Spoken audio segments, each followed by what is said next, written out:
All right, we are back with another special edition for you. Our special guest has an amazing past that you just won't believe. She is the author of the incredible book we've got Oh. tonight, The Life and Times of Notorious Groupie Allycen Rouse. What a title. I mean, who's not going to want to read that? Well, it's kind of weird how I came up with it. The Notorious Groupie thing was something back after John passed away and all that was going on in the media. A bunch of radio stations that were owned by CBS called me Notorious. So I just sort of picked it up from there. Was like, all right, I'll take that. Yeah, there's infamous, there's all these other outrageous, there's these other words. But I think it immediately notorious as why I gotta find out. So Exactly. And tell that us was your part of the story. lore. You grew up Uh, you grew up grew in up Salt Lake small City. town Missouri. No, actually, I was Oh, born in New Mexico. Moved okay. to a small town in Missouri of like 500 people Oh, wow. when I was about 6 years old, and lived there till I was about 15. Had joined, and it was a very dazed and confused, like the movie. That was pretty much my whole upbringing, and I always joke around, Uh-huh. like even down to the red-haired guy in that truck. That was how close to my upbringing that was.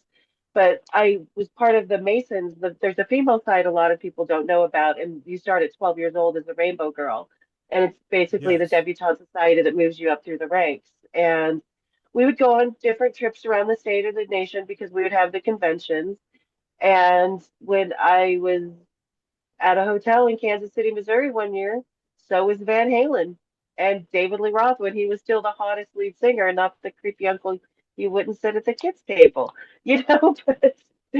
But so yeah, we happened to run into them, and that's how I met my first rock star, and lost a lot more than my innocence. Well, lost my innocence there too. So Oh my yeah, just gosh. happened to. It So was just you're sort of like destiny. so up until 15 and you moved to Salt Lake, I know you talk about in your amazing book that you saw pictures of the Beatles and, Oh and yeah. Paul McCartney was the cutest. Oh, I loved him, but then as I got older, I realized I would have been better suited for George, you know. So, Yeah. but yeah, I definitely because just like any kids, you have magazines like yeah the Beatles and yeah the Beach Boys and Sean Cassidy and oh my God he's going on tour again, you know. But Right. and Donny then Duran Osmond and Duran. David Cassidy and all that. Well, once I moved to Salt Lake City, we kind of know the Osmonds here, and no thanks. We knew about Marie's current husband, who was also her first husband, and that he was a drug addict long before the rest of the world. So you kind of get over the Osmonds when you move to That's right. Utah. You are in Mormon land, but Oh, so you saw Paul. You say, hey, that guy is cute, and then you start seeing pictures of Duran Duran and John Taylor. and that was it. The Beatles, Paul who? Nope, John Taylor, Duran Duran, and it was just that '80s. That in the 80s they let the sex be part of the promotion. As the Beatles, they tried to make it squeaky clean, Yeah, you know. I Even in their remember Sergeant Pepper days, they still tried to market it squeaky clean. Duran Duran's first song I knew and loved, and I'm doing promotions for him, Girls on Film, which had an Yep. R-rated version with the breasts fully out. And, Hmm. the edgy clubs, the dance clubs would play that version. Yeah. And we never got to see it on MTV. We only saw the clean version, you know. So, Yeah. but But the here they second I come. saw the album cover, it was just like, and then they were English. What? You know, extra turn on. So it was just all like, it was just something I naturally was so drawn to, you know, in my brother's room looking at his Kiss records or his Boston Meatloaf records. It was just something that was from day one pretty much a huge part of my existence. I would spend all my allowance money on 45s from the Walmart, you know? Yeah.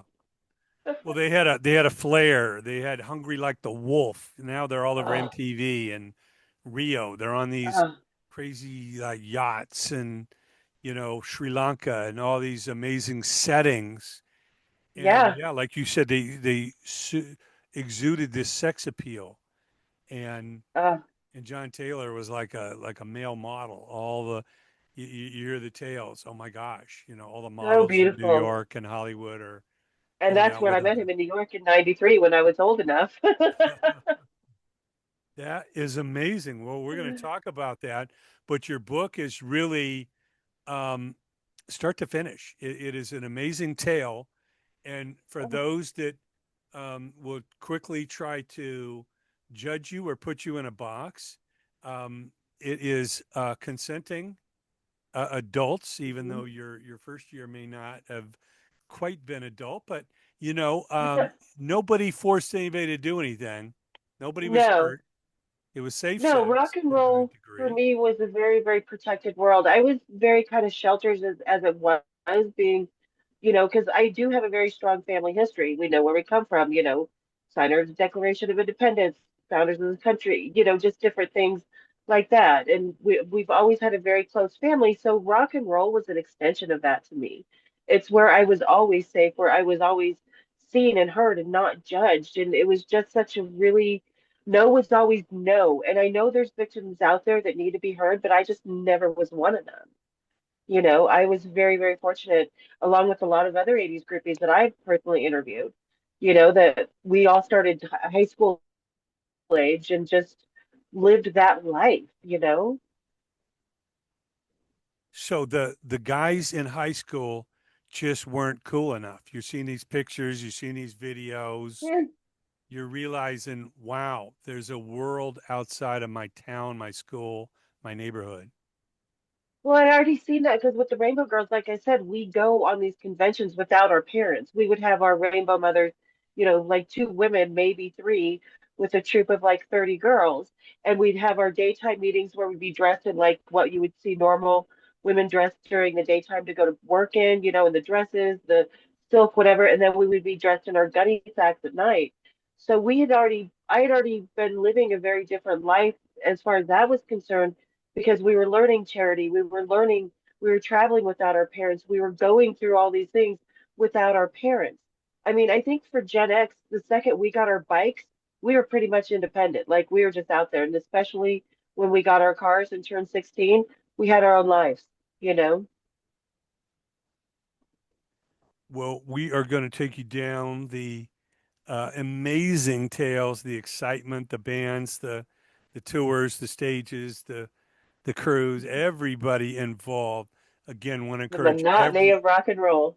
Oh my gosh, who doesn't want? And of course, sex, drugs, and rock and roll back Yeah. then was the battle cry. It was pre being PC and worried about this and that. Yep, Like I say, you um, practice safe sex. You had absolutely. you could always leave the room. You were, hanging Yeah. out and partying with whoever you liked, and nobody made you do anything you didn't want to do. And that's the story we've got tonight. Well, The and life exactly it, and because time. we were at a time when women were at their most empowered. They were at their most independent. And that's the women that we came from as daughters. So we kind of had that attitude at a very young age and just sort of chose our lives and lived it. And our parents, while they couldn't stop us, they just decided to be there for us. Well, again, we've got tonight the life and times of Notorious Groupie Allycen Rouse. More coming right up.